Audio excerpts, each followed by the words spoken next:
Hello guys and welcome back to another episode of Exos Heroes, and today we're going to do a little bit of a discussion video here, and we're going to talk specifically about heroes that you should not be prioritizing when it comes to 6-star. As we all know, the game is a lot about resource management, especially when you get to the late game, when you want to really push for those higher level PvP rankings, things like that. For a lot of us free-to-play players or dolphins, we're not going to have the resources available to us to 6-star every hero that we have. And often this comes down to a tough choice for us. So what we want to do today is to kind of bring you guys a guideline for who you should not be prioritizing. And we'll break these heroes into a general 3 or 4 categories. And we'll give an example for each one of them as to why they can function at a very high level even without being 6-starred.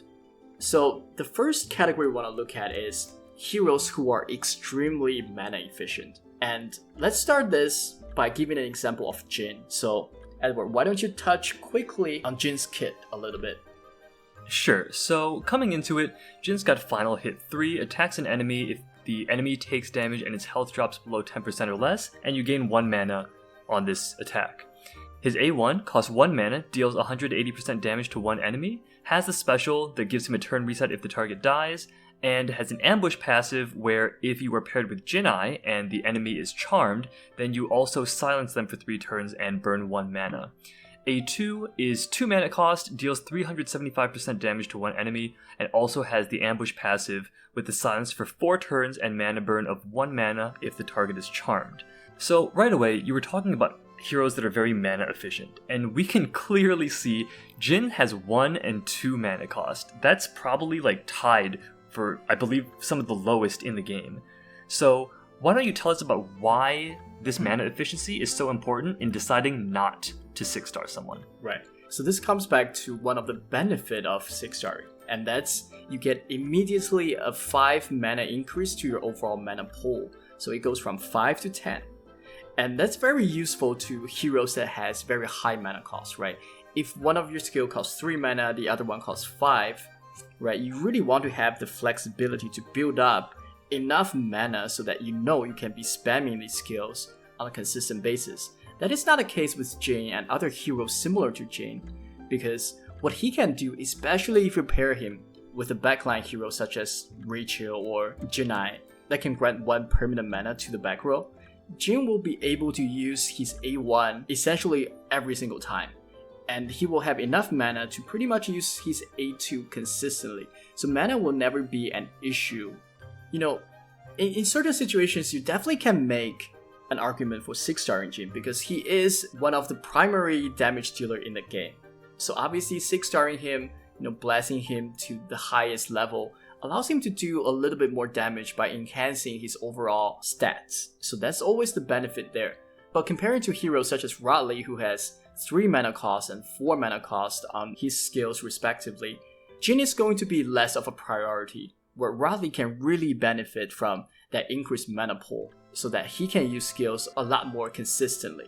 And one other thing we want to point out with Jhin is Jhin also has the Fate Core, and his Fate Core is the Vanguard Fate Core. And that's another thing that really doesn't scale much with additional stats or additional levels because Vanguard Fate Core has a very strong passive in Heartstrike.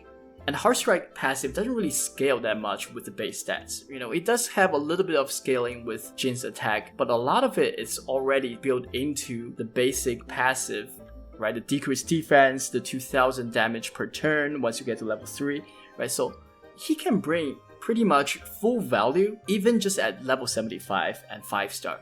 So that's why heroes like Jhin and other Vanguard Fate Cores were recommending, not to 6-star them and prioritize maybe other damage dealers such as Rira, Bathory, or Rodley over them. But now let's move on to our next set of criteria. Right, and so the first thing we talked about was 10 mana as a huge benefit for 6-starring and heroes that can and can't take advantage of that. So what's another benefit of 6-starring? And that's obviously going to be the increased level cap, and with increased levels come increased stats, right? So why don't we take a look at a hero like Mahar, for instance. Mahar has the block 3 passive, which as we all know is an AoE provoke. At its core, that's what the passive does, and it's AoE CC. His A1 is a simple AoE damage ability. his A2 is a single target damage ability that comes with, again, that provoke. So if you watched our Fated Defenders tier list, you'll know that Mahar was a little bit lower on the list because of his damage, but one of the benefits he has is a lot of utility, right? He's got a lot of CC in his kit. His A2 only costs 3 mana, so you're going to get this provoke out relatively often.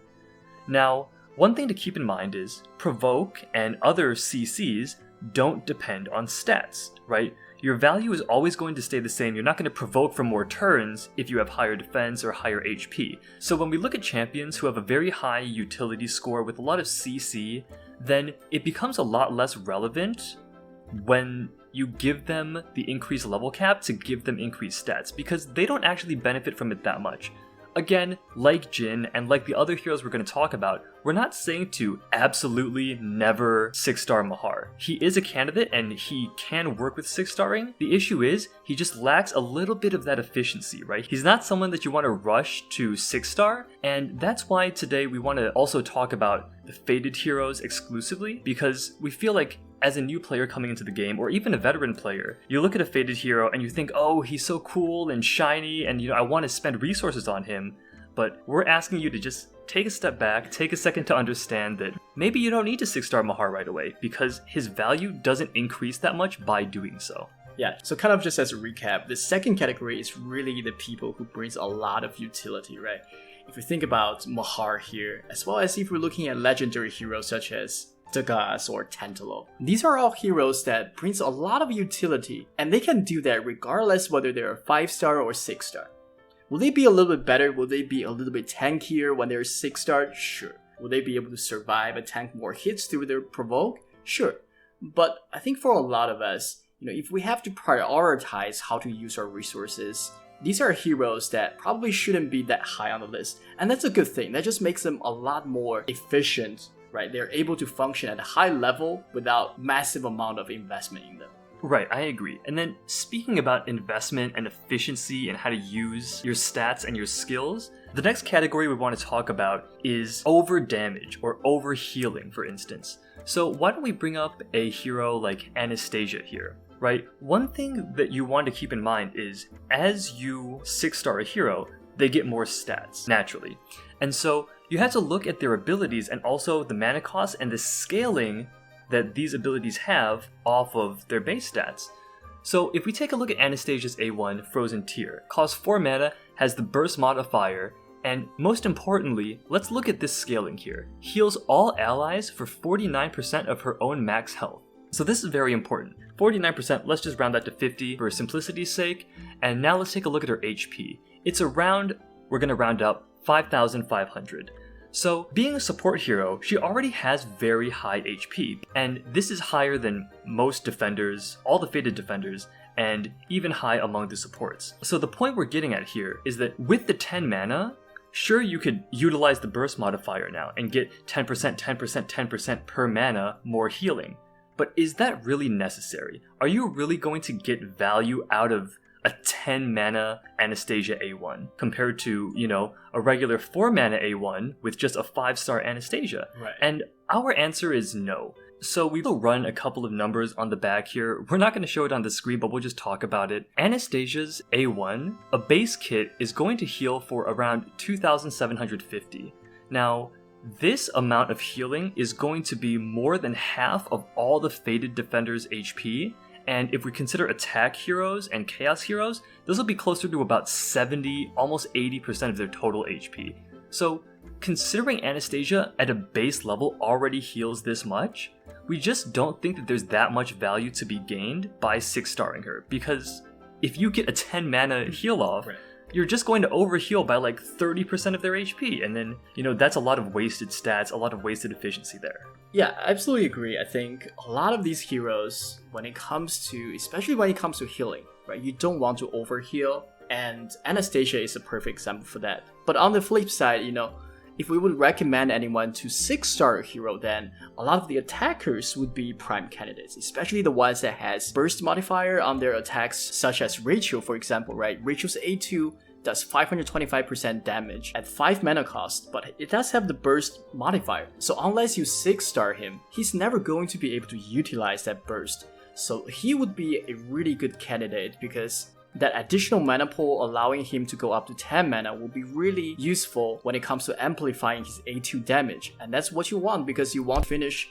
someone off with his A2 and get those additional buffs going. But on the other hand, when we're looking at heroes such as Anastasia and other healers, then it's not as useful because you definitely don't want to put more resource in them if they're just gonna go to waste. To bring up a couple more points about why Rachel is so good at 6-star, his A1 costs 3 mana, which means currently if you use it, even at 5 mana, you can't actually use it on the turn reset. So that special effect is essentially useless until you 6-star him. Yeah. And then lastly, we want to touch on our fourth category here, which is essentially the debuffers. So there are a lot of heroes in this game that's focused on debuffing the enemy team.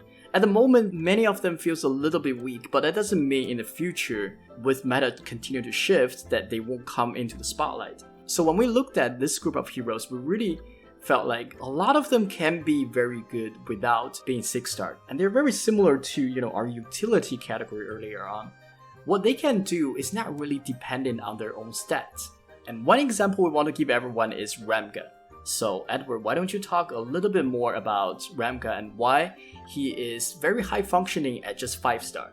So by this point, everyone should know what Ramga's niche is, and that is negating healing. He is the only hero in the game that has the special effect Nullify Heal, which, as the name would imply, stops you from healing. It makes sense. There's no stats tied to this, right? It doesn't matter if your attack is high, if your defense is high, whatever. You just can't heal, and he stops you from doing that. And it's just a special effect on his ability, so all he needs to do is hit you, and then you can't use that anymore. And so, because this is such a key element of his kit and is such a big part of what makes Ramga strong, he's not actually a top candidate for 6-starring. Because when you bring Ramga onto your team, there's, I would say, 2 reasons. One is the Nullify Heal, and the other is the other passive he has, which is the synergy with Shufraken, and that's Self-Harm. Now, Self-Harm does scale off of Ramga's attack, so there is some value in 6-starring him there, which is why, again, we're not saying not to 6-star, but maybe hold off and not make him a priority. Because A, you have to have Shufraken and Ramga together to pull off Self-Harm, and B, it's more of a additional effect, right? It's not a key part of what makes him great.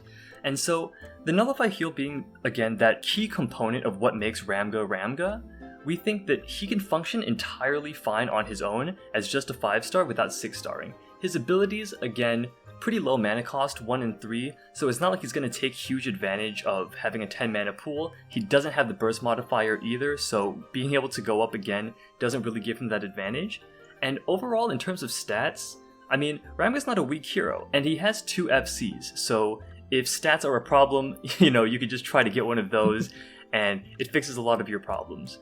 But ultimately, it's just when you have any hero that has utility that does not depend on stats, something like, Mahar with a Provoke, or in this case, Ramga with the Nullify Heal, it just doesn't make sense to rush in 6-starring them because they fulfill their purpose on your team on their own already. Yeah, so just to round off our discussion here, as we mentioned, there are really totally 4 categories that we're thinking that shouldn't be prioritized when it comes to 6-starring. And the category 1 is, again, heroes that has very high mana efficiency, right? Especially heroes that doesn't have skill, that has burst component added to them, then they don't really benefit from one of the biggest reasons to 6-star someone, which is increasing the mana pool from 5 to 10. And we also talked about any debuffers or any utility CC heavy heroes, right? If those debuffs or CCs are not tied to your base stats, then the improvement to your stats is not going to translate all that much to their overall performance. So heroes like Tantalo, Mahar, or Burnavas might be better to just leave them at 5-star for as long as you can until you have the extra resources to spare on them. And finally, the last thing we want to point out is just to be very careful when it comes to 6-starring someone in order to get additional benefit from burst. Because sometimes with burst, especially when it comes to healing, it can be wasteful if you're overhealing someone, right? And the example we gave is Anastasia. Her base stats is already so high that healing at 50% of her base health is going to bring everyone pretty much back to full health, right? The additional burst is not really going to benefit all that much. So with that being said, hopefully this is helpful for you guys. Like many of you out there, we are pretty much free-to-play players. We're not spending tons of money on this game. And resource management is a big part of why we can get to where we are today, right? And we wanted to share that experience and share some of our tips with you guys. So hopefully that you found this to be a helpful video. And as always, if you disagree with us, if you have any other tips that you want to share with the community, please leave a comment in the comment section down below. If you want to check out other related videos on Exos Heroes, please feel free to browse through our channel. And if you enjoyed this video, please leave a like and subscribe. But with that being said, we'll see you guys in the next episode. Peace.